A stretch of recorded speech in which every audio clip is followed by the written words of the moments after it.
Good evening or afternoon, depending on where you're tuning in from. My name is Sydney Yeager, and I am the Public Programs Producer at the Museum of Jewish Heritage, a living memorial to the Holocaust. I'm so pleased to welcome you to tonight's class on Arthur Szyk, and this is the last class in our series commemorating Szyk's 130th birthday. So we hope that you've had a chance to join us for the other classes, and if this is your first time, welcome. Here at the museum, we are dedicated to the crucial mission of educating our diverse community about Jewish life and heritage before, during, and after the Holocaust. As part of that mission, our programs illuminate the stories of survivors, broader histories of hate and anti-Semitism, stories of resistance against injustice, and more. Thank you so much for joining us today virtually. We hope that if you are able to, you will visit the museum in person to see our current exhibitions, including Courage to Act, Rescue in Denmark, which is the museum's first exhibition for visitors ages 9 and up. You can learn more and buy tickets on our website. Closed captions are available on today's program, and instructions on how to turn captions on or off are posted in the chat. If you have questions for our speaker during the program, please put them in the Zoom Q&A box, and we will get to as many as we can at the end of the hour. Today, we are so honored to be joined by Ervin Ungar. Ervin is the world's foremost expert on the art of Arthur Szyk and the tireless force behind the Szyk Renaissance. A former pulpit rabbi fluent in Jewish history and tradition, Ervin is the CEO and founder of Historic Hannah, an antiquarian book firm and small publishing house of Szyk imprints. Beginning in 1987, Ervin first specialized in Szyk's remarkable illustrated books and quickly expanded his repertoire to include original art, fine art prints, and other important Szyk works. He has curated and consulted for numerous Szyk exhibitions at major institutions worldwide. Ervin is the author of Arthur Szyk, Soldier and Art, which won the National Jewish Book Award in 2017, and Justice Illuminated the Art of Arthur Szyk. His most recent book, Arthur Szyk Preserved: Institutional Collections of Original Art, was published in 2023. Additionally, Ervin is the co-producer of the documentary film Soldier and Art, Arthur Szyk, and the publisher of the luxury limited edition of the Szyk Haggadah. He also served as the curator of the Arthur Szyk Society and its traveling exhibition program, and continues lecturing and speaking about Szyk on university campuses, museums, and other venues around the world. Ervin's memoirs on his life with Arthur Szyk have been accepted by a major university press and will be forthcoming. So you can buy some of the books that I just mentioned by Ervin at the link in the chat. So thank you all so much for joining us. And now I'm going to hand things over to Ervin. Okay, I should share my screen, I presume, first. Yep. Let's make sure I can do that. Here we are, share screen.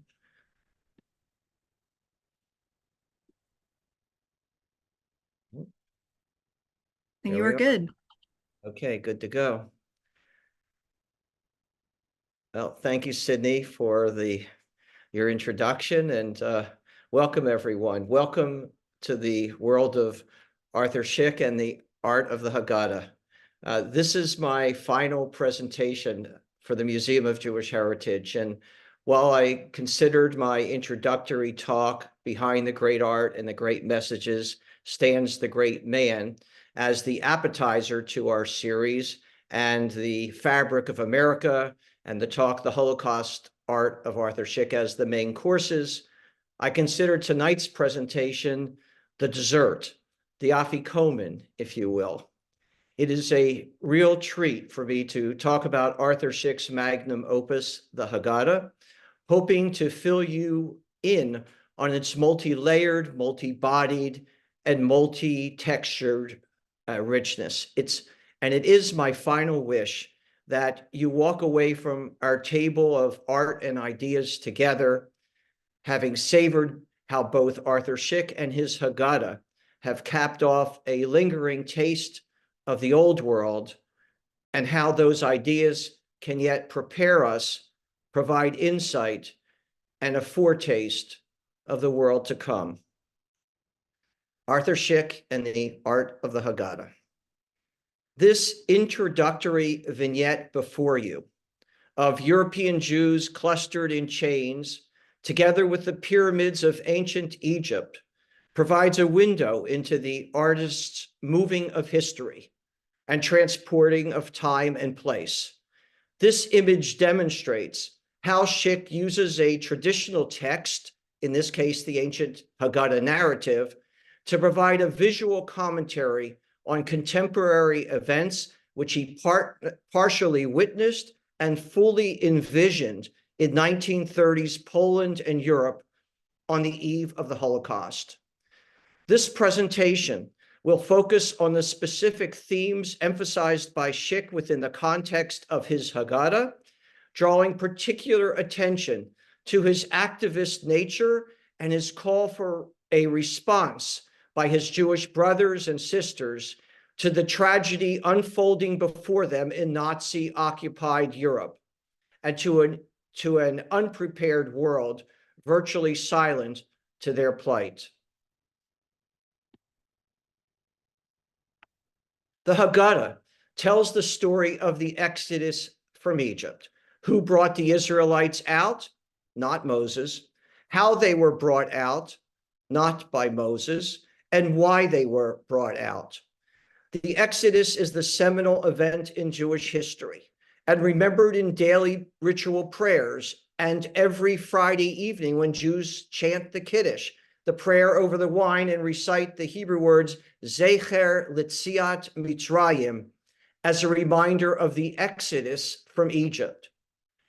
And why do Jews need to routinely remind themselves of freedom? Why do all of us, Jew and non-Jew, need to be summoned? Because that right is not given. It must be constantly protected and safeguarded. One must be vigilant in its defense. And this is Arthur Szyk. Passover is that great story of freedom from degradation and shame, from bondage and oppression, and it is the obligation of every Jew to tell that story to the next generation. And that story can be told with either a Maxwell House Haggadah or the Szyk Haggadah, or the more than 5,000 editions in between.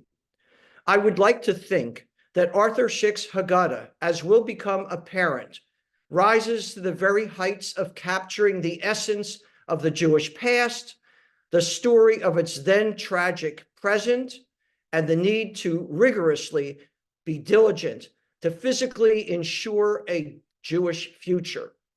And given the present in which we find ourselves, the manner in which Szyk illuminates the Haggadah narrative takes on particular significance for this coming Passover. Now, to the context of the creation of Szyk's Haggadah. Please allow me to partially reference the setting, which I mentioned in my previous lecture, but is fully necessary here to understand Arthur Szyk's mindset at the time.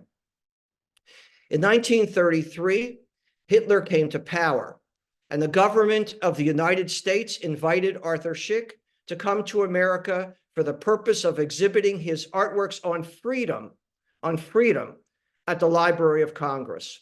And when he arrived with his wife Julia in December 1933, an exhibition of his art was already taking place at the Brooklyn Museum, in which two of his bodies of work were featured, namely Washington and His Times, 38 paintings which highlighted America's fight for freedom during the Revolutionary War, paintings which eventually hung in the White House at the time when Franklin Roosevelt delivered his famous For Freedom speech, and also exhibited at the museum was his Statutes of Kalisz, 45 paintings which advocated for the freedom of Jews in Poland beginning in the 13th century, as well as in the late 1920s and early 1930s in Poland and Europe. In 1934, in that exhibition, it then moved to the Library of Congress from the Brooklyn Museum. And in recognition of these exhibitions and Szyk's advocacy for freedom on behalf of humanity, he was presented with the George Washington Bicentennial Medal by the United States Congress. And this already after he had been decorated by the French government with the Palme Académique in 1923 and the Gold Cross of Merit by Poland in 1931, the highest award honoring Polish citizens. And these awards for his works, all in the service of mankind. With his third medal in hand, or should I say on his chest, after 7 months in the US, Szyk returned to Poland and his hometown of Lodz, and there and then began to illustrate the great book of freedom in Jewish tradition, the Haggadah.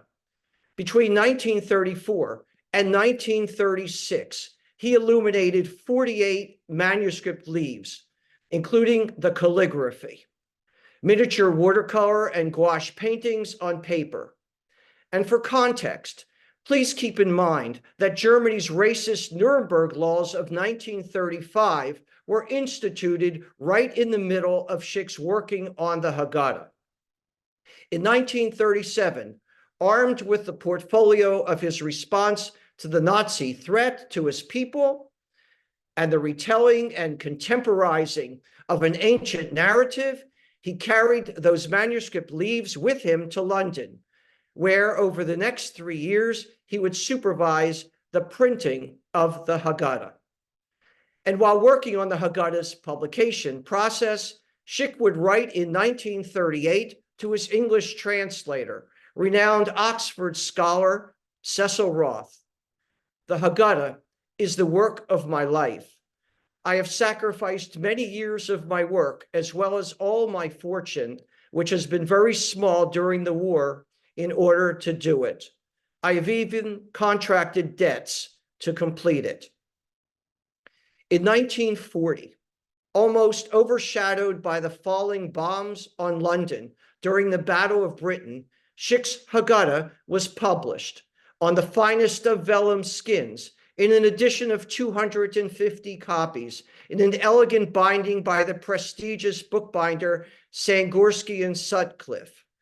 Cecil Roth declared, "To call Arthur Szyk the greatest illuminator since the 16th century is no flattery. It is the simple truth that manifests itself to anyone who studies his work with the care which it deserves." Similarly, the Times of London compared Szyk's Haggadah to the masterpieces of the Middle Ages, stating, "It is worthy to be placed among the most beautiful of books that the hand of man has produced." And at $500 a copy, it was the most expensive new book in the entire world. The publisher was the Beaconsfield Press, a cooperative consisting of Jews from Lvov, who together with a few wealthy British Jews put up the money to publish only one book, the Haggadah.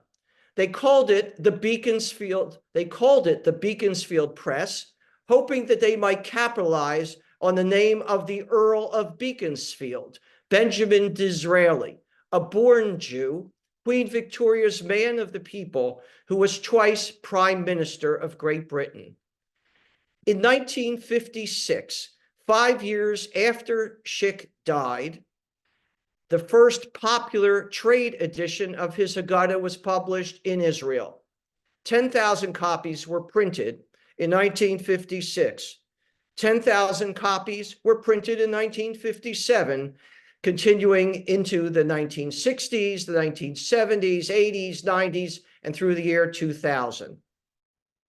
In 2008, I published a new edition of the Szyk Haggadah in Premier and Deluxe limited editions with a new translation and commentary by Rabbi Byron Sherwin, a prominent Chicago scholar affiliated with the Spertus Institute. I followed this by creating a popular trade edition in softcover, which Abrams Books published in 2011.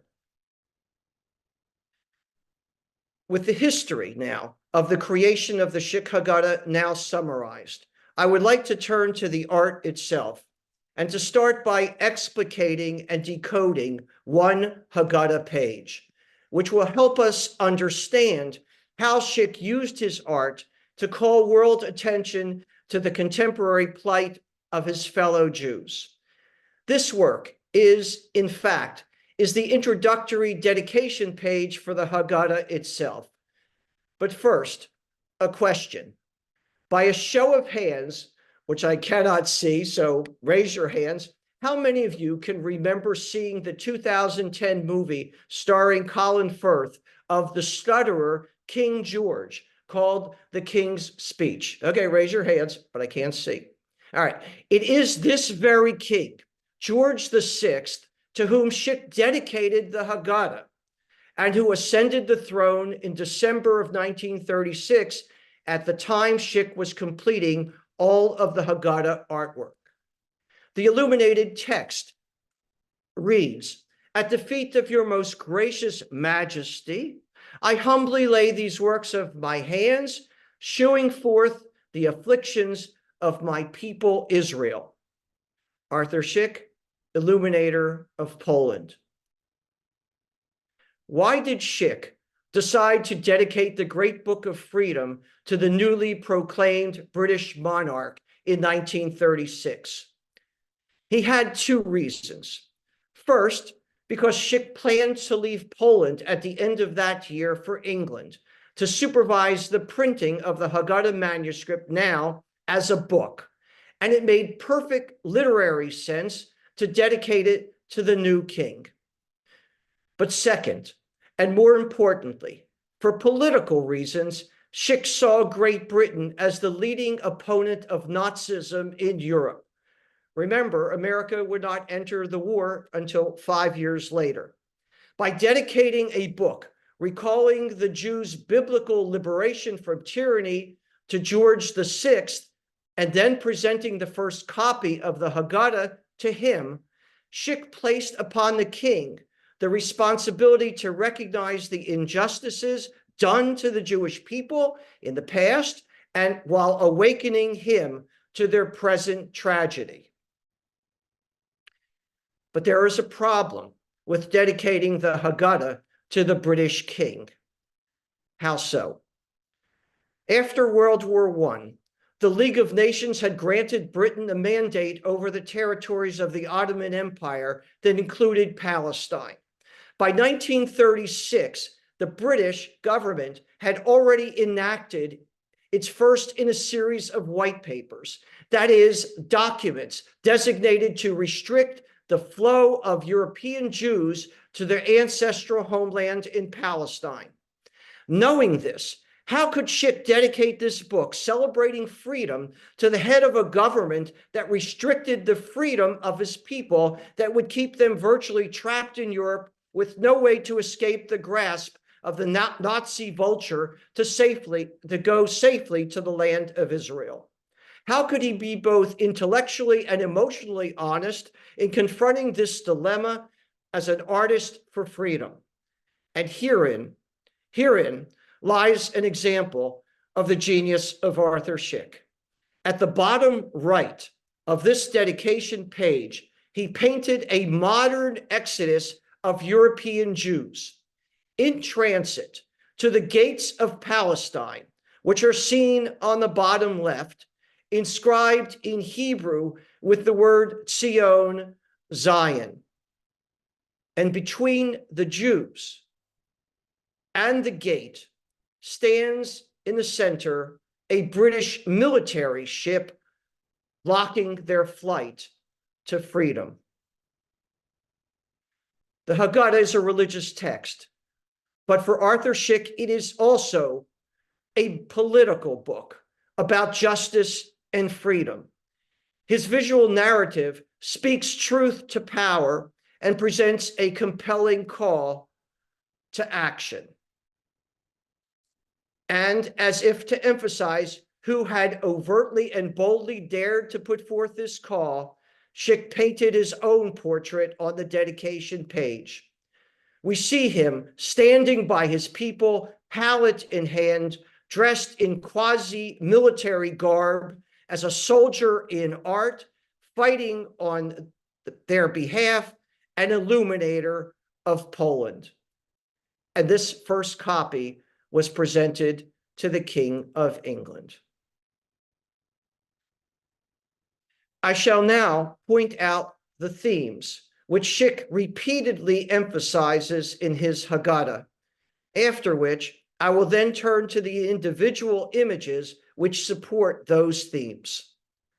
First and foremost, it is clear that Szyk sees the Nazis as the new Egyptians who have come to annihilate his people.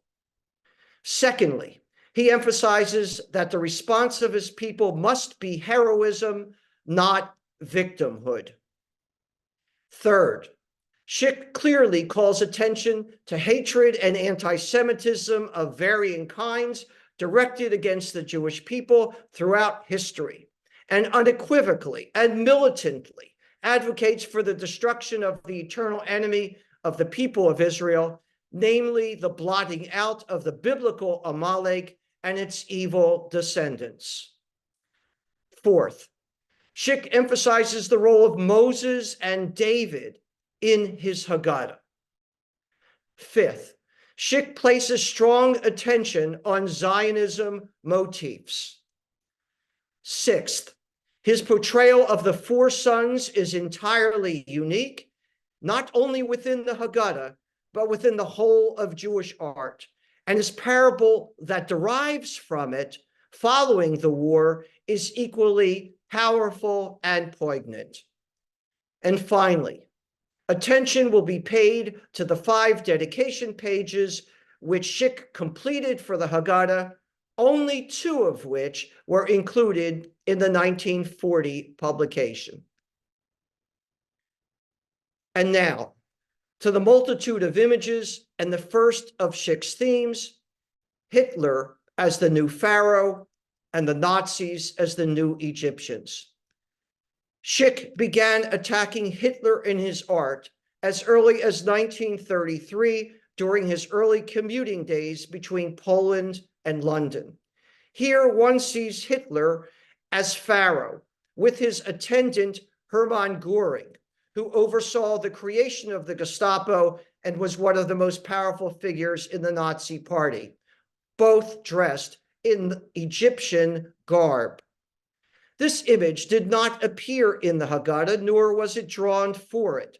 It was a sketch, never completed, but is proof of how Szyk saw the intent of the Nazi Führer as a ruler bent upon the destruction of the people of Israel, and how he associated him with the Passover narrative. This is 1933. Avadim Hayinu. We were slaves to Pharaoh in Egypt. And here we see an Egyptian taskmaster in the upper right with Aryan blonde hair and blue eyes, forcing Hebrew slaves, the people of one God, wearing yarmulkes, to chisel away and paint Egyptian gods, an ultimate act of humiliation. While in the vignette below, Pharaoh sits on his throne. I wish to call to your attention the circular yellow and round red rondel in the center of the chest of the Egyptian, again in the upper right. It was here and elsewhere in his Haggadah that Szyk painted swastikas as a means of identifying the new taskmasters as Nazis. Those same rondels appear on armbands and chests of other Egyptians as well, on those seen below. But Szyk painted over them prior to publication. In the printed Haggadah, as on the original artwork shown here, the swastikas are nowhere to be seen, likely as a result of the publisher's censorship and persuasion of Szyk to remove them, lest the Haggadah might never see the light of day because of, shall I say, a form of political correctness of the day. I can only imagine how Szyk must have felt. But how do we know that the swastikas were there in the first place? In 2002, in preparation for the Szyk exhibition, The Art and Politics of Arthur Szyk, at the United States Holocaust Memorial Museum, I suggested to the museum to look for the swastikas on several of the Haggadah pieces which were loaned. We Were Slaves, shown here, was one of those pieces. How did I know to tell them? Several years before, I met a man in his late 70s, Mr. Horowitz, in Tel Aviv, who told me that when he was a boy in Lvov, Szyk visited his father's home sometime in 1935 or 1936 to show the senior Horowitz, a sponsor of the Haggadah's publication later in London, the Haggadah art that Szyk had completed. Young Horowitz came down the steps late that night. Men were gathered around the dining room table examining Szyk's Haggadah art, and squeezing between them, he told me, he saw swastikas on the Egyptians, on snakes, and on the arm of the wicked son in the Haggadah. All were eventually painted over or removed, as I indicated. But prior to the museum opening, through special magnification and with equipment able to see layers beneath layers of paint, the swastikas were indeed there. Mr. Horowitz was right. And so too, swastikas appeared initially on one of the most beautiful of Haggadah images, the Four Questions. While the father or grandfather listens to the son or grandson read from the Haggadah, within the large initial mem of the Hebrew word of ma nishtana, why is this night different from all other nights? And while we ourselves contemplate, why is this Passover different from all other Passovers? We see within the mem smallish vignettes. In the bottom of the mem, Egyptians drowning in the sea. In the upper left, a baby Moses. And lastly, in the upper right, the exodus of the Israelites. And above them, in their upper right corner, lurks the serpent, ready to attack the earliest freedom marchers. And on the snake's back are indeed swastikas, as can be seen on this lithograph printed in 1935. Remember, Szyk was working on the Haggadah at that time, but then lithographs were printed. And on this lithograph, which I discovered in the Szyk archives, we see swastikas on the serpent before they were painted over on the original art prior to the 1940 publication. Indeed, Mr. Horowitz was right again. And here are Szyk's four sons: the wise, the wicked, the simple, and the one who does not know how to ask. Four adult men, four types of people. But for the rabbis and for Szyk, these were clearly four Jews. It is the wicked son in the upper left upon whom I wish to focus. In most all illustrated Haggadot prior to the 20th century, the wicked son was primarily portrayed as a soldier, an enemy of the Jewish people, his outward appearance and actions evidencing hatred. In Szyk's case, a wicked son is seen as a Jew clothed in the garb of self-hatred, a German Jew, as opposed to the Polish Jews, this German Jew with riding boots, a crop, a feathered hat, a cigarette, and a Hitler-like mustache. On this wicked son, Szyk once had painted a swastika, probably as an armband. But this is the image we have in the Haggadah. And how do we know a swastika was once there? The clue here again comes from the original art itself, where we see the verso of the paper on which Szyk painted the four sons, paper left over for one of his earlier projects. And in the upper right-hand corner, that quadrant was cut out. The first wicked son was replaced with the one that we see now. And if we flip the sheet over, we can see that that quadrant with remnants of old tape and the new tape this new tape from 1934-35 would land in the upper left corner. Indeed, be the portion upon which the original wicked son was once painted. And Mr. Horowitz was right for the third time. The question remains, how could Szyk paint a swastika on a Jew and call a fellow Jew a Nazi, particularly at a time when Hitler was in power?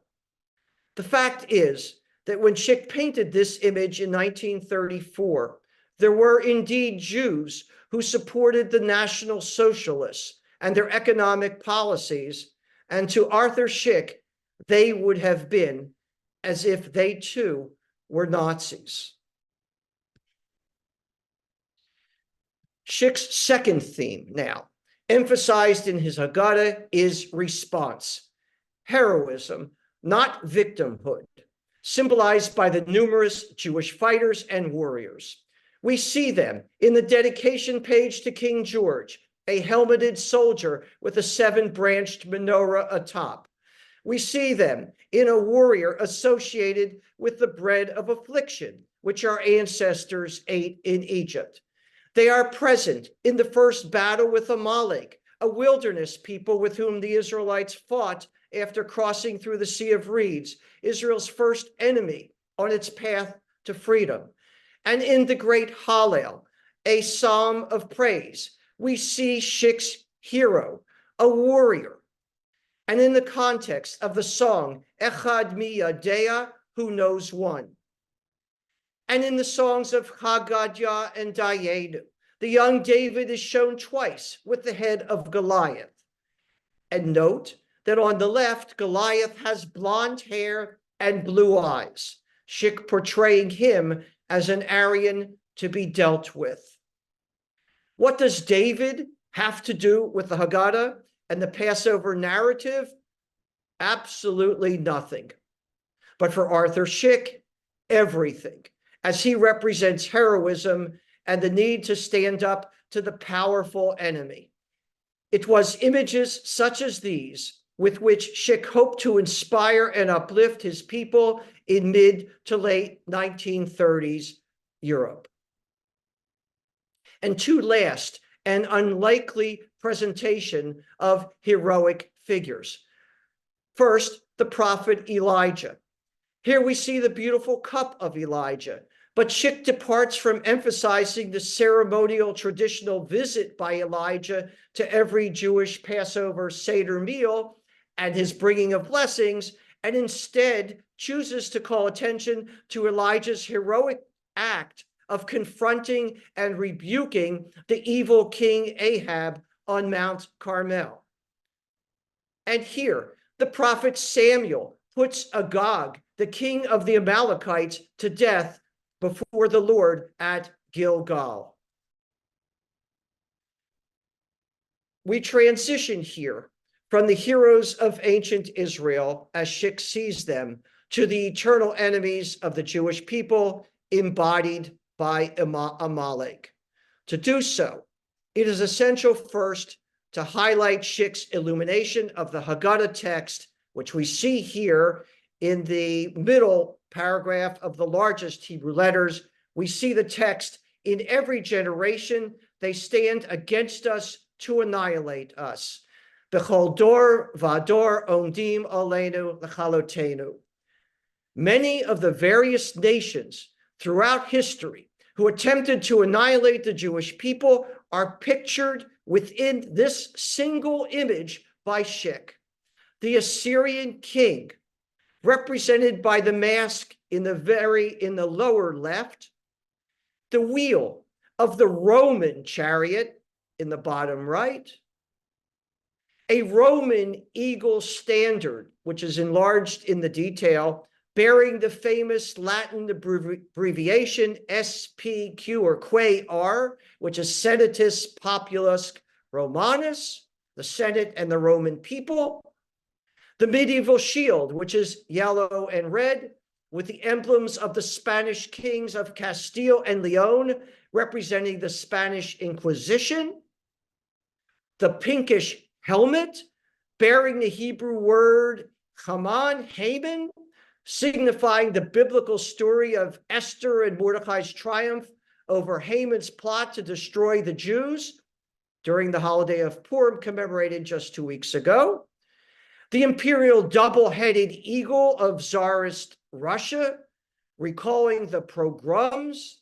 You may have to look a little harder to see it, but it's there.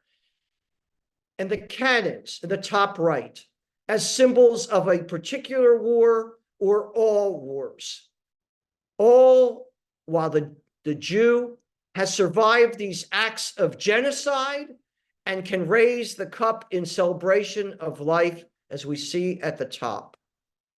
This scene brings to my mind the words of Mark Twain, who in his short 1899 essay concerning the Jews for Harper's Magazine wrote, and I quote, "The Egyptian, the Babylonian, and the Persian rose. They filled the planet with sound and splendor, and then they faded to dream stuff and passed away.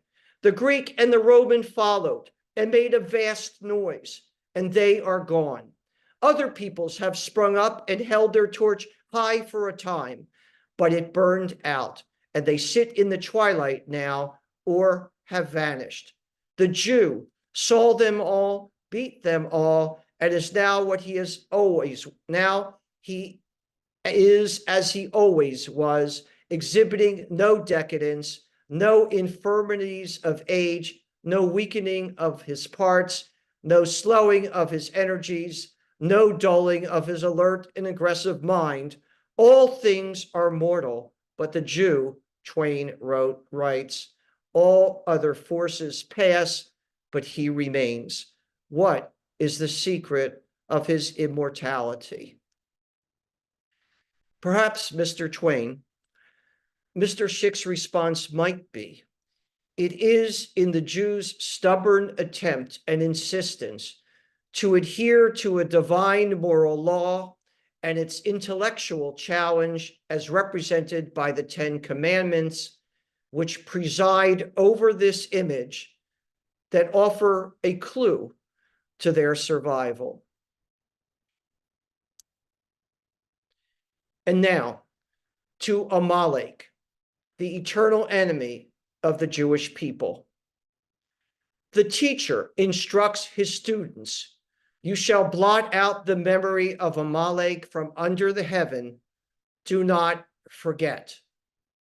On the bottom of Elijah's cup, "You shall blot out the memory of Amalek."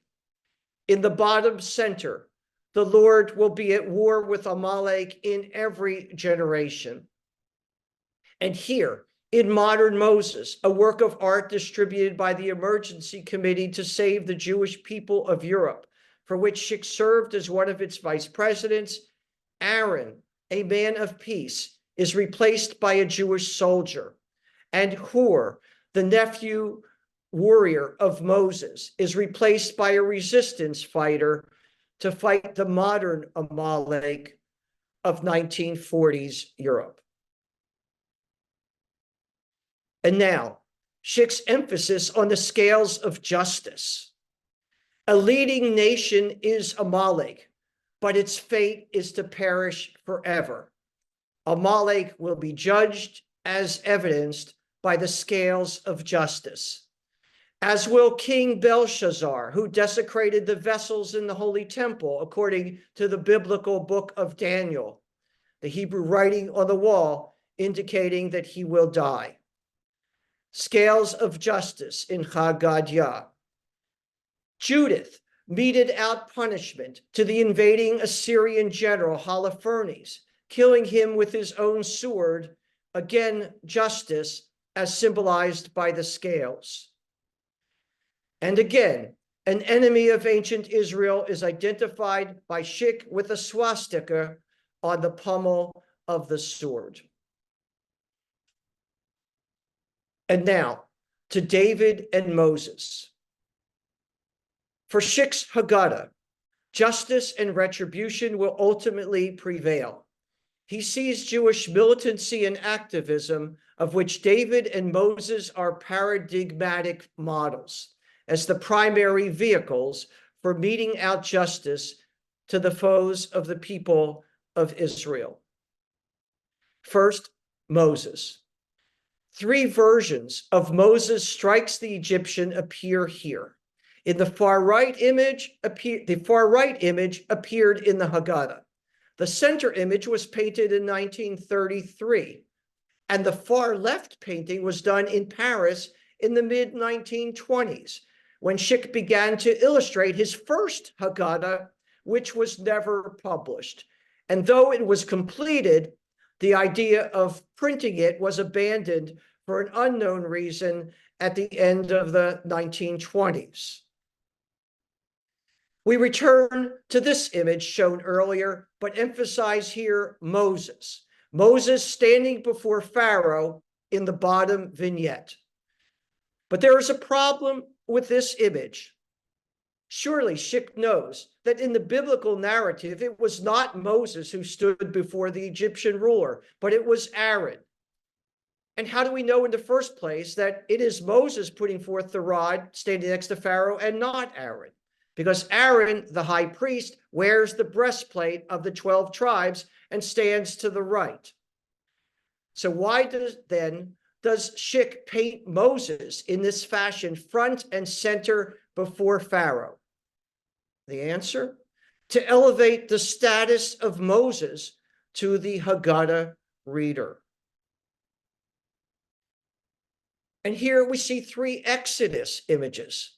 The far right painting appearing in the Haggadah, the center image painted in 1933, the image on the far left painted in the 1920s.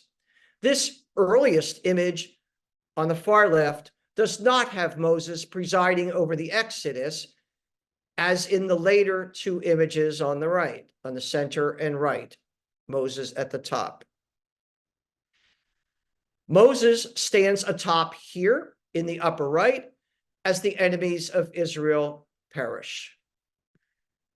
And this final slide of Moses. We return to this image once again, but focus here on Moses with the bare chest covered in part by a white beard. Here, Moses is shown as a bodybuilder, as if he had trained under the once popular fitness guru, Jack LaLanne. He's shown here as a military leader with his arms raised. The Israelites are victorious in battle. Szyk clearly has chosen, as we have seen throughout the Haggadah, to emphasize that men and women must become involved in the physical redemption of their brothers and their sisters. And where the rabbis removed Moses from the Haggadah and placed redemption totally in God's hands, Szyk chose to reinstate Moses in the Passover narrative. But rather than emphasize Moses as a religious leader, Szyk portrays him first and foremost as a military figure who is to be emulated by the Jews of Europe. This explanation is courtesy of my friend Rabbi Byron Sherwin. And now to David in the Haggadah. 2 images of the young David. And here, an elegant King David is shown here in the Haggadah tailpiece. Below David's are words recited as one completes the reading of one of the 5 books in the Torah scroll at the synagogue. Chazak, chazak, v'nit chazek, be strong, and may you be strengthened. Szyk chooses the words from Psalms 53:7 to inscribe on the tablet held by David. Oh, that the deliverance of Israel might come from Zion. When the Lord restores the fortune of his people, Jacob will rejoice, Israel will be glad. And what is wrong with this image? It should be the Egyptians in the chariot chasing the Israelites, but rather it is the Hebrews in the chariots running down their enemies. How so? Notice the Star of David on the chariot above the wheel, and the blue and white banner, both symbols of the Jewish people.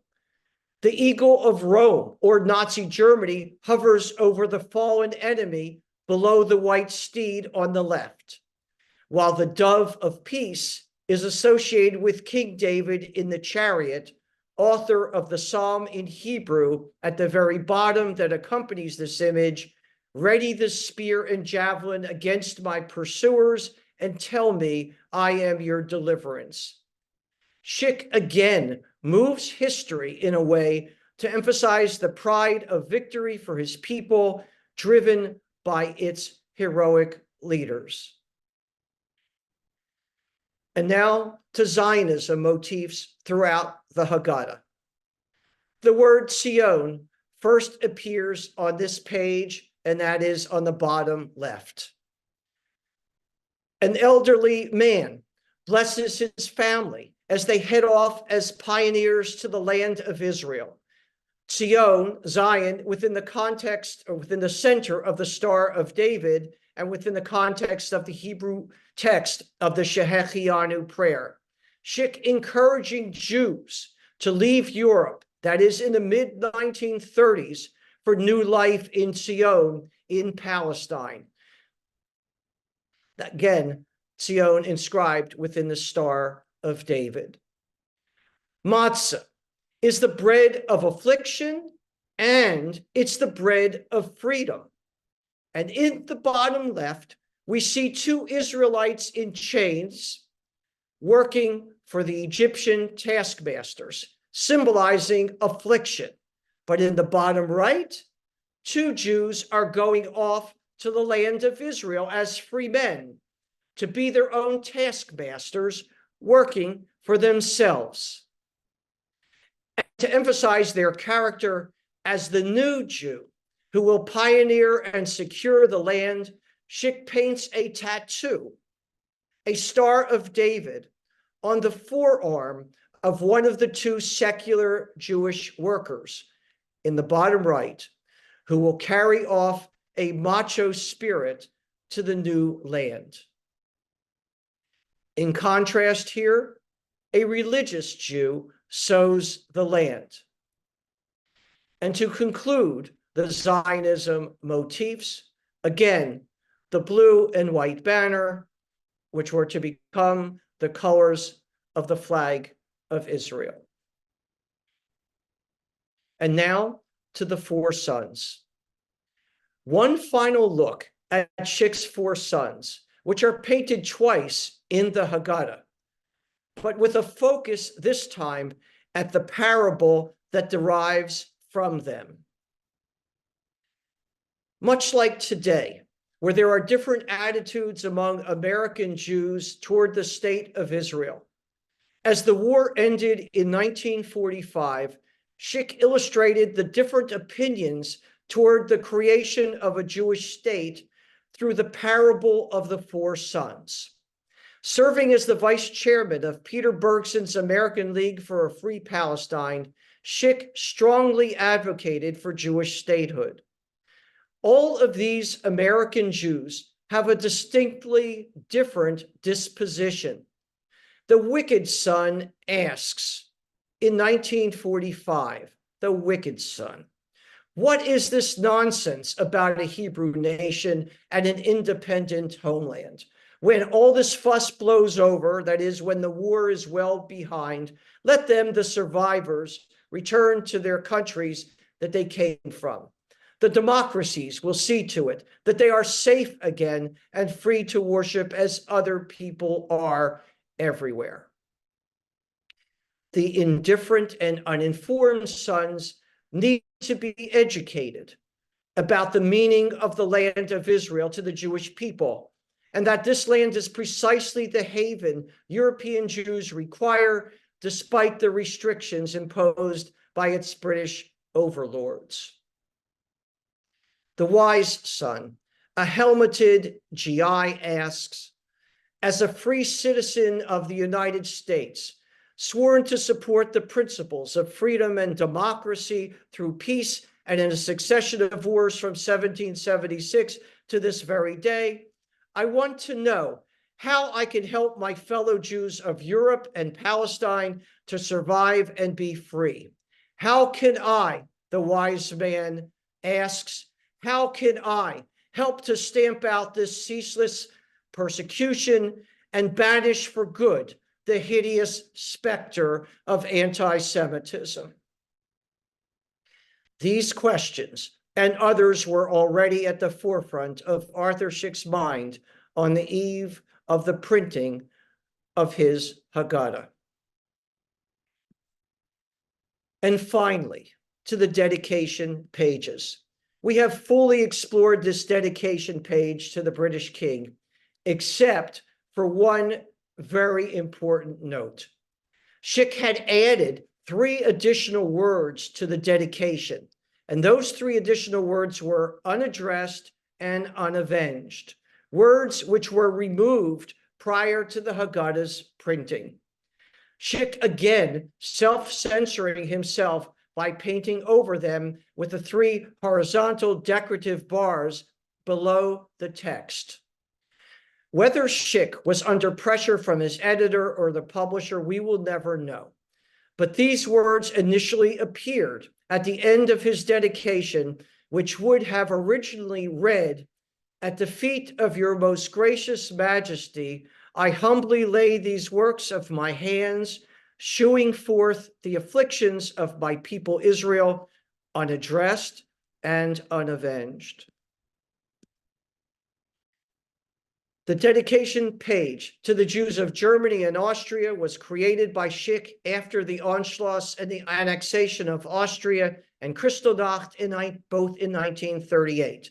The Hebrew text reads, "This Haggadah is presented to our brothers, the Jewish people of Germany and Austria, who were persecuted because of their race and their faith, and who gave their lives for the sanctification of God's name."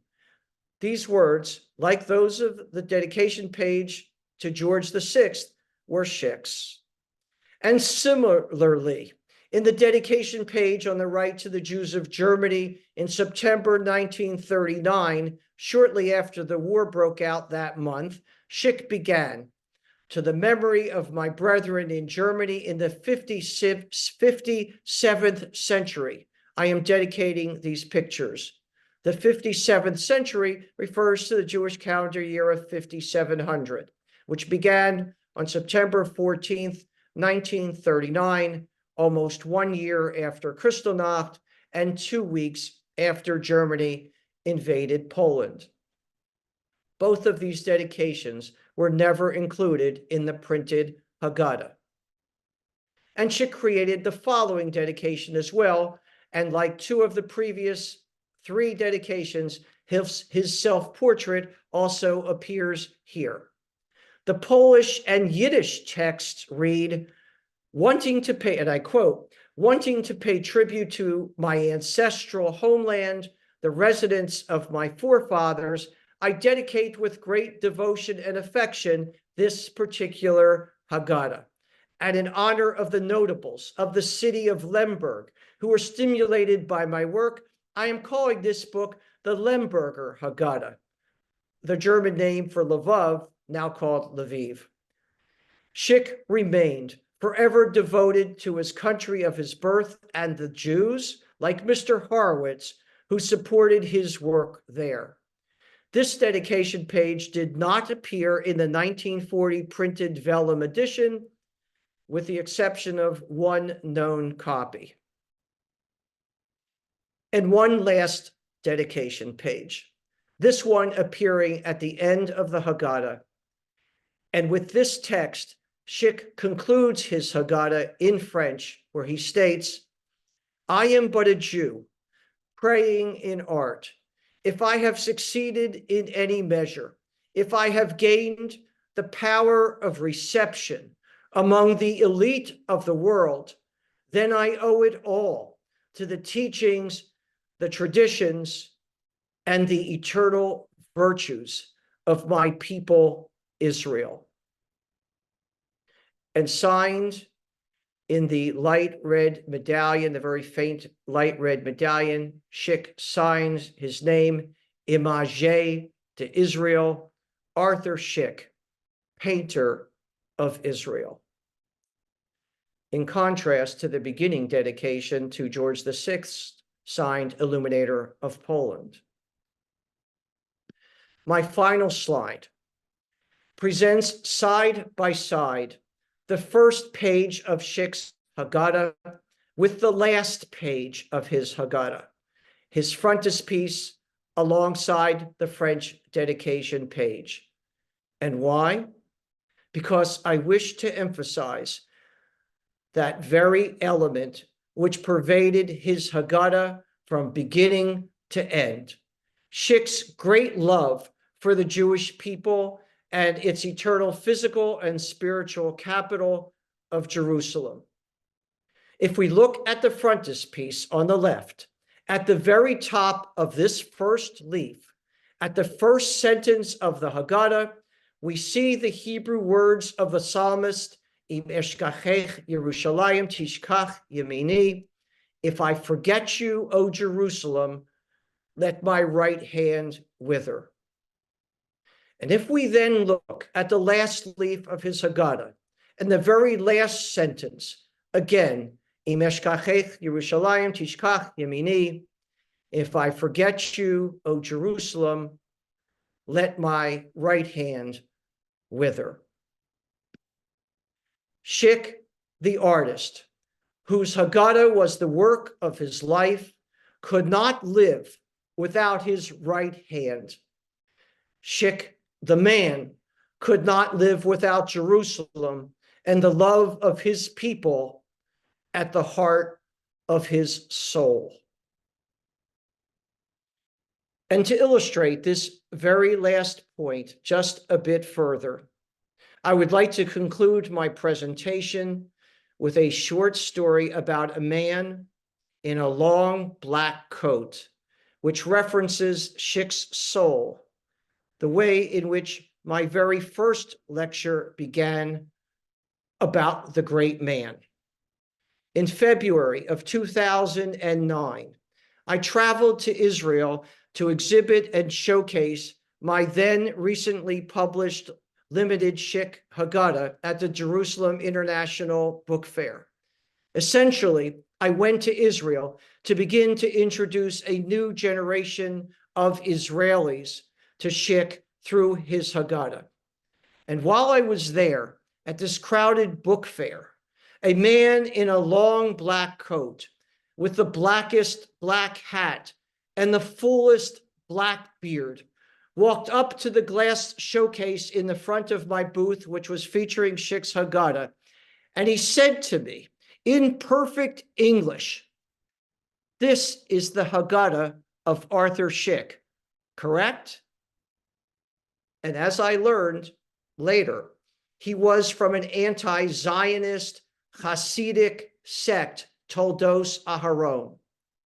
I was not only astonished that he spoke to me, and that he spoke to me without a Yiddish accent, but that he recognized the Haggadah. And then he stepped closer, and he asked me, "May I tell you something?" And I said, "Yes, of course," I replied. And he said, "I know that Arthur Szyk was not a religious man," but he paused, and then he said, "Every time I look at the Hebrew calligraphy in his Haggadah, I know that he was a man with a deep Jewish soul." It was worth my trip to Jerusalem just to hear this one line from one such anonymous religious man, and to know that Szyk's essence, that his heart and his soul, his hand and his heart, have the power to not only touch one man so very different from him, but to touch so many different kinds of souls through the ages. Thank you. Thank you so much, Urban.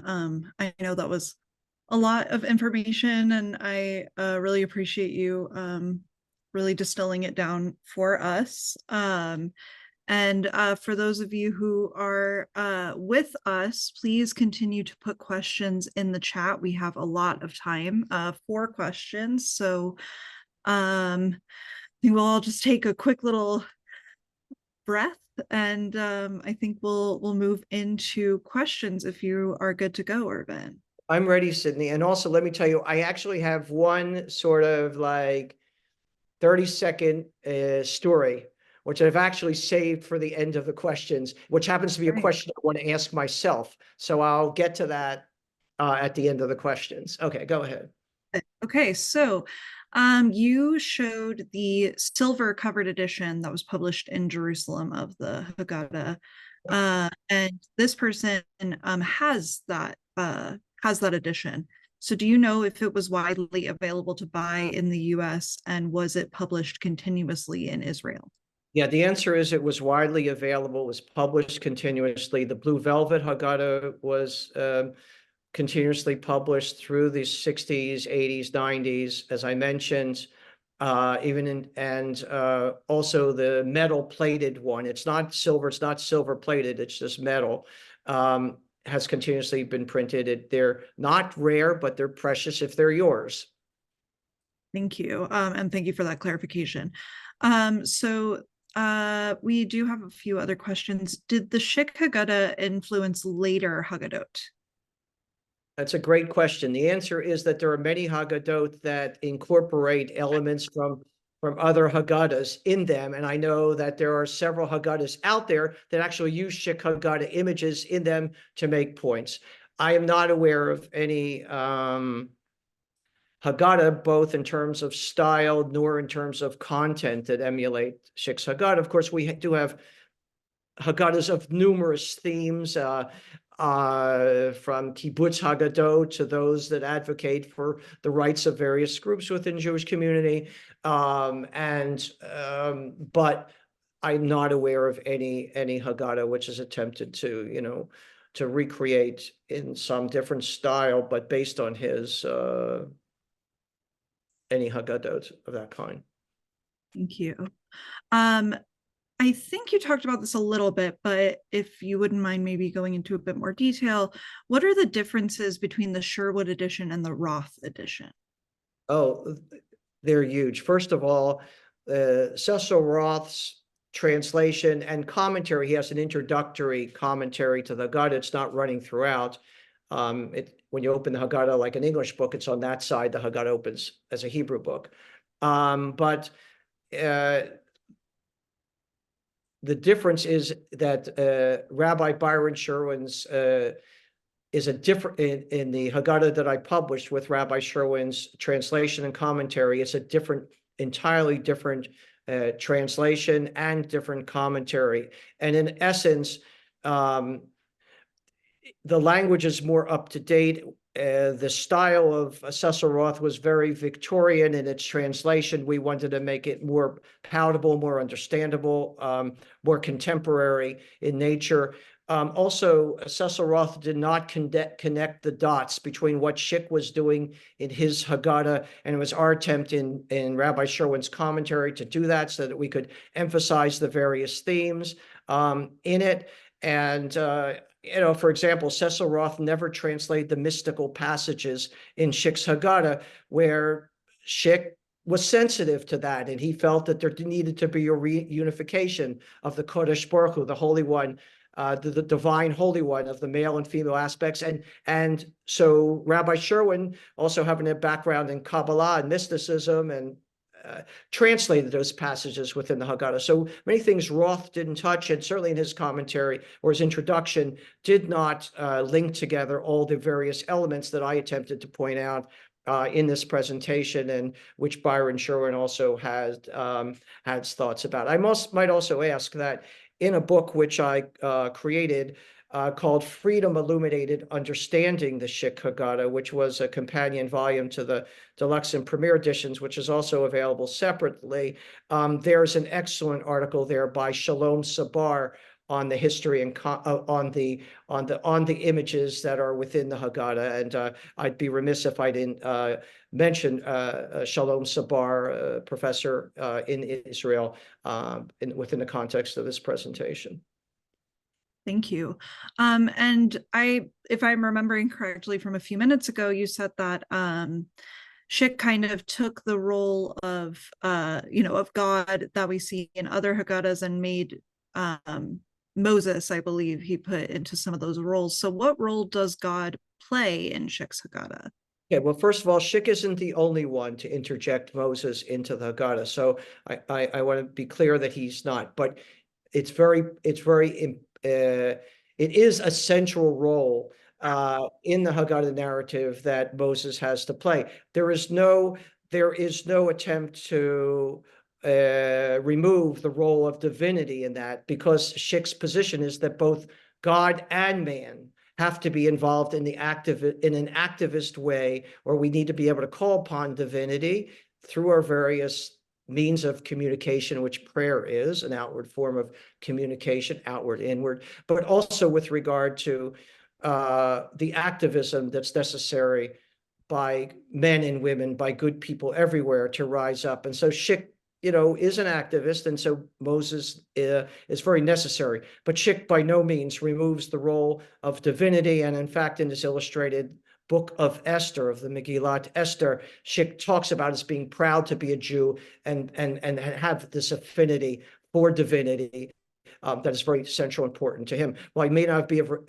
a observant Jew, he was a deeply religious Jew, not in the way that observant Jews are religious, but in his own powerful soul searching way. Thank you. So another question that we have any of Szyk's images been licensed for use on items like mugs, t-shirts, etc.? No way. Arthur Szyk's daughter whom I knew for over 25 years. I remember talking to her about those kinds of things. She very much disagreed with Szyk's art being used in that way, and hopefully they won't start appearing. I've seen on very fine silver sometimes an attempt to reproduce a Szyk vignette on them, but as a general rule for the general population, the answer is there are no Szyk Haggadah t-shirts, and hopefully there won't be any too soon. But I do believe that his art certainly should be used in any educational, scholarly, or in any discussion type manner, so that the word is out. But I don't believe that the only way to do it is through keychains and teacups. Thank you. So we talked about King George, who the Haggadah was presented to initially. Did he ever express an opinion publicly or not of the book that Szyk presented to him? Yeah, the answer is yes. What we know is that there's a letter was written by the librarian of the king when the king was at Windsor Castle, where he resided. And that letter was sent to the Beaconsfield Press and to Szyk, that's basically stated that the king was so pleased with the Haggadah, which he was presented the first copy, that for a fortnight, that is for 2 weeks, he actually kept it near him and he showed it to everyone who visited him. But there was no mention of whether or not the king actually knew or understood what Szyk was saying in the Haggadah by virtue of the dedication page, where he's calling upon, where he's dissing, where he's standing up to the British, and by virtue of the ship, the military ship that stands, but it's not a passenger ship. A British military expert looked at this for me and identified it as precisely a military ship, not a ship carrying Jews to the land of Israel, but one that was British. But we don't know about the king's reaction to that. Probably didn't notice it, I suppose. And if he did, I don't know what he would have said to Szyk. Yeah.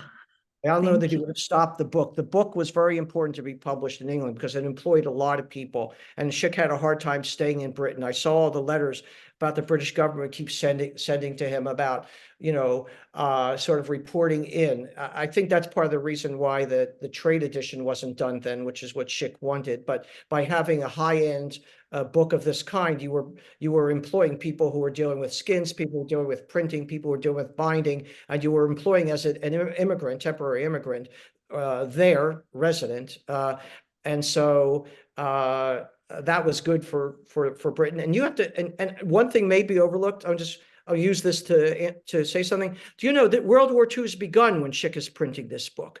And copies are being printed when the bombs are actually falling in London in the Battle of Britain. So these high-end skins, these vellum skins upon which this book is being printed, are all being funneled into London, and this book is being produced while the war is going on. But the first copies of this book were printed in 1940, and I've seen in too many libraries throughout America and online where they list 1939 as the date. No, Cecil Roth, the editor, in a publication later, which I read, said, "Oh, people are mistaking this. I must say that 1940, in Rosh Hashanah of 1940, in October of 1940, I got my first copy. That's when that book was out. So here and henceforth, I hope that people who read this know that 1940 was the date.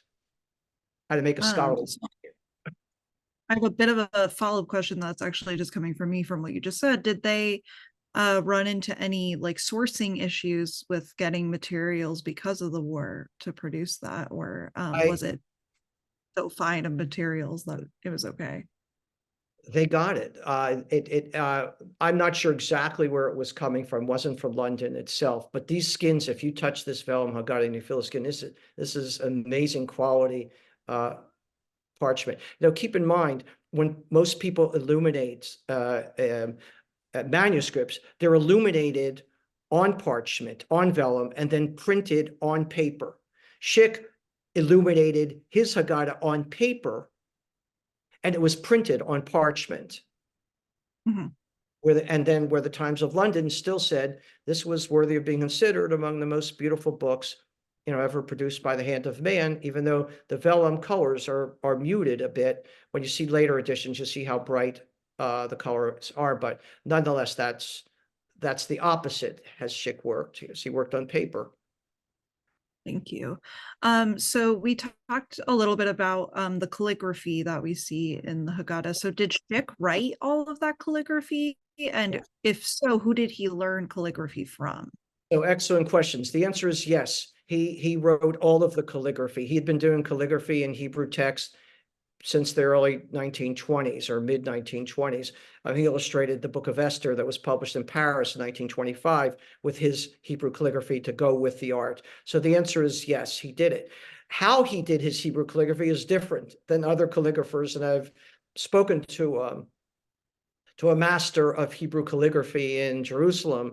And he once asked me, "Irv, can you tell me, how did Szyk do his Hebrew calligraphy?" And I said, "Izzy, how can you ask me that when you're the expert on Hebrew calligraphy?" But the answer is, here, when illuminated manuscripts are created, usually you have the artist and you have the calligrapher. Szyk did both. And you asked me another question to that? No. Was there another Oh, answer? I think you answered it. Where he learned the calligraphy from? Oh, I don't know. I don't know where he learned it, but I don't know where he learned to write in Arabic or Chinese either. And I don't know where he got his Jewish knowledge from either. I don't know who his teachers were. He just learned it. But I don't know where and from whom. Thank you. So to go back a little bit to a previous question, how did Roth and Szyk connect? I think they connected when Szyk was living in Paris from 1921 up through 32, 33. Then he was back in Poland. He also went to London in the early 1930s. There were a couple exhibitions there. His major exhibition in Poland was in 1940, the year he left for America, at the Fine Arts Academy on Bond Street. But in the early 1930s, he had other exhibitions. And I suspect that he lived in a Jewish section of London, I think in the West End, Hampstead, I think. And I'm not sure how they were introduced, but he may have known him for a while. But you have to understand, here's, you know, the great Arthur Szyk, who's been decorated now by 3 governments. You know, he's celebrated by 3 governments. He's well known in Poland and in France and in England. And you have one of the most elite artists of the time, and then you have the elite scholar of Cecil Roth. So when you put those 2 together, of the scholarship and the art, it was to present, from the eyes of the Beaconsfield Press, 2 of the major figures in letters and in art at the time. But how they met, I don't have the answer for you. And can you just clarify how many copies of the original Haggadah were produced and how many are still, like how many we know of that are still around? Yeah, there were 250 copies printed, 125. It indicates for distribution in the United Kingdom, 125 for distribution in the United States. And those in the United States were had specific dealers who were handling them. And what was the other part of your question there? About they were being So like how many they still exist, right? Well, since they were very expensive books, I suspect that most people took care of them, and I suspect that most of them, if not all of them, but most of them are, I mean, they're in many important libraries and in private hands still to this day. I mean, I know of many in private hands, and I know many in institutions. And my guess is that just like people would keep something that's very precious, an object, over the years, they pass it on. I think same is the case with the Haggadah. And we Jews tend to pass things on from generation to generation. I think this is there are a lot that are extant. Mhm. Thank you. So what is the blue velvet Szyk Haggadah worth, if you know, and is there a market for it? Sure, if you can pick them up on eBay, you can pick them up pretty inexpensively. And I don't know, depends on the day and who's bidding and what the condition is, whether you pick them up at $25 or $75 or $100 or more, depending upon the condition and how the box is. But they're easily accessible. You can buy the Abrams Haggadah to go with it for $20, or you can buy the deluxe premium editions that I've published that are in the thousands of dollars. And if you want to know more about the Haggadah and its background, and a lot of this information I've delivered may not be easily recallable, if you go to my website of Szyk.com and you go in the menu to the Haggadah, you'll find a full running history of the book and images and a gallery and so on, where you can learn scholarly information about Szyk as well, or regular information about him as well. Thank you. And I just put that website in the chat as well for everybody. So this person, I'm just going to read it out. And I think this was in response to the question earlier about kind of the merchandising of Szyk's paintings, but it says, I have 4 wooden pieces with Szyk's paintings representing various holidays. Are these common, or is this something that would be uncommon? What's the word wooden? What's the word wood? Wooden. Yeah. Wood. Some of those mechanical holiday prints were laminated onto some sort of backing. But those were done in the thousands upon thousands upon thousands. And the original artworks at Yeshiva University Museum, and there were 6 holidays that were done, and those are all there. But they were reproduced as mechanical prints, sometimes with heavy stock of paper where they were tipped on, or sometimes they were laminated on this, I don't know, faux wood or wood, I don't know.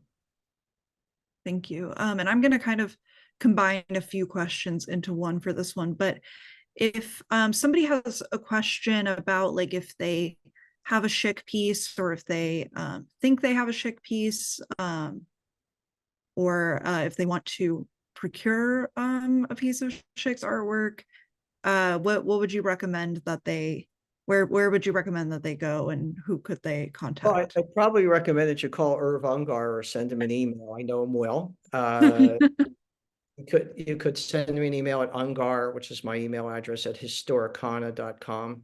It's the word historic. Sydney, you can put it in the chat if people want.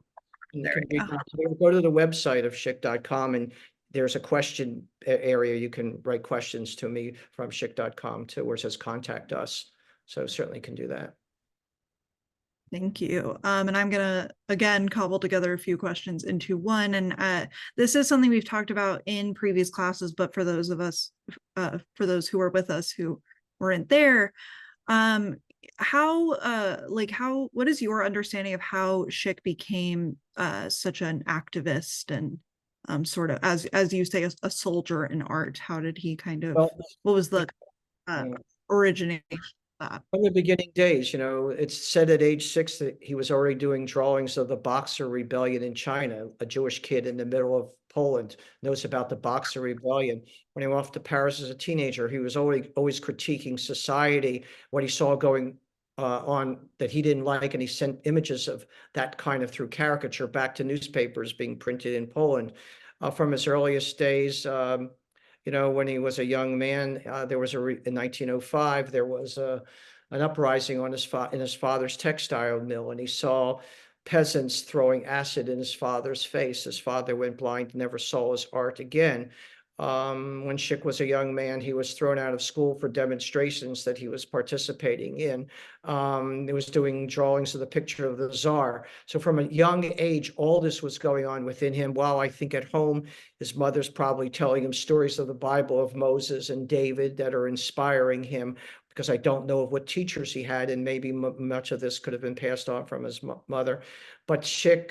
But from his earliest days, it's hard to say any one singular event, but you can see the mix of all of this coming together to create a young man who's very interested in what's going on. And certainly he's not growing up in a shtetl. He's not growing up in a secluded area. He's right in the heart of all the vibrancy that Lodz offered at the time as a major center or passing through of trading routes and people, various nationalities, German Protestants and Polish Catholics, Russian Orthodox, Jews, they're all there mixed. So he's very attuned to world events as he can access information, and uses art from the very beginning to respond.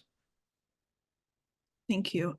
So another question that came in is, you've mentioned many past Szyk exhibitions that have been in New York and elsewhere. Do you know of any that are upcoming? Yes and no. I don't know for sure, and yes, it's possible, and just have to stay tuned because I'm not at liberty to really say. I just, because I really don't know for sure. But one just finished in October in Fairfield, Connecticut, at Fairfield University, and it had a very, very good run. And that was opportunity for people in the New York area to see. And there was an exhibit this past year in New Orleans at the World War II Museum. And I don't know what the next traveling exhibition is of the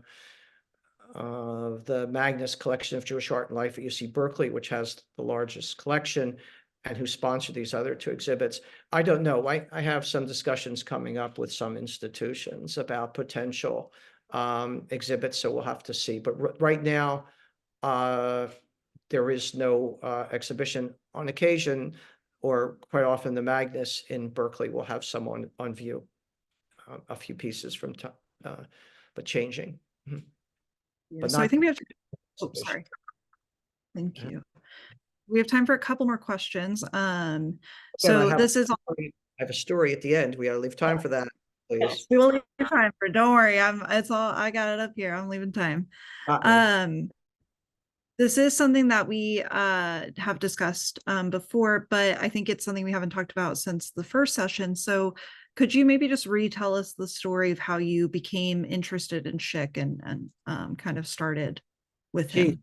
hard to summarize in 5 minutes. I guess I can tell you that my first meeting with Arthur Szyk, appropriately enough, in the course of this lecture is that when I needed gifts for people in my wedding party, I went to Block Publishing in Manhattan, and the first meeting with Szyk was to see his Haggadah and to buy it as gifts for people in my wedding party. Thereafter, I was in a pulpit rabbinate for 13 years. I saw his art once again, religious art, but then saw his political art. And I loved the idea that here was a Jewish artist who knew about the Bible, about holidays, religious matters, Jewish things, and combined it with politics and having something to say, as if religion has something to say about politics, which it does. And that's what the Bible does.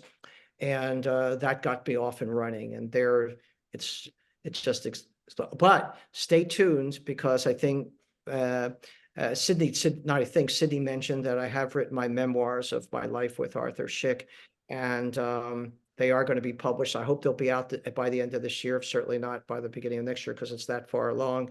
And in there, I tell the whole story of my life with Arthur Szyk and our traveling together over the past decades. So, yeah. And remember, Szyk died when he was 3 years old. So. All right. So last question before we move on to your question, Irvin. How many of the deluxe Haggadah did you print, and how much are they worth today? Yeah, the deluxe edition, the premier edition. Well, there's the deluxe edition. There's 215 copies. Most all of those were printed, and there are still some available. And then that sells for $8,800. And the premier edition, we printed 85. Most of them have sold, and those sell for $18,000. And of course, there's differences, but I'm not going into them now. I can read about those on my website if you choose, and feel free to reach out to me. Happy to answer any questions. Okay, well, thank you so much. I'm going to let you ask your question first, but I do just want to say, if we did not get to your question, I apologize. We had a lot come in, and we really appreciate you all being here. So, Irvin, over to you. Okay, so it's not really, it's really a question, not for myself, but a question that was asked of me. My last visit to Israel last summer, I was asked to give a talk. It was actually the senior residents, and rather than give a talk of a PowerPoint or a talk about Szyk, I really chose to actually be interviewed by someone. And I asked if David Moss, who I know is a creative genius of an artist today, he's responsible for the Moss Haggadah, the Stender. He's just done at the Ketubah, reinvigorated the life of creating Ketubot in the modern times. And I asked if David, who I know very well, would interview me. And he asked me the normal questions that are asked in the context of interviews. But this one really got me. And what happened was, at the end of the whole series of questions, the whole thing, he turned to me and said to me, "Irv, I want you to look at the back of the room. I want you to look at that door." Okay, Irv, what? Look very carefully. And I was looking at that door, and he says, "What do you see?" And I said, "David, I don't see anything. I don't see anything." "Irv, look really, really carefully. Who do you see coming through that door?" And I said, "David, I just don't know." He says, "Well, coming through the door in the back of that room now is Arthur Szyk. And here's my question for you." David asks me. He says, "What is the first thing that Arthur Szyk is going to say to you when he comes into the room?" And I turned to David, and I had never had a question like that. I never thought about before. And I said, "Well, before he says something, we're going to look at each other both in the eye. And then we're both probably going to smile. And then what I'm going to do before he says anything, we're both going to hug each other. And then I guess if he wanted to say something, he'd probably say something to me like, thank you." And I probably would have said back to him, "No, Arthur Szyk, thank you." That's my story. That's thank you, Arthur Szyk, for making this possible. Yeah. Well, thank you, Irvin, for all four of these presentations, and for spending time with all of us, and for the care that you put into each of these. I know that we all really appreciate it. And Yeah, I thank you so much for taking the time. And to all of you who joined us, whether it was just for 1 or 2 sessions or for all of them, we really appreciate it. And we hope that if you enjoyed this evening's program, that you'll consider making a donation to support the museum at mjhnyc.org/support and joining us for our upcoming programs, which you can find at mjhnyc.org/current events. Also, as Irvin said, you can check out his website, szyk.com, to learn more. And also, we have a number of Irvin's books at the museum bookstore, so I hope that you will check those out as well.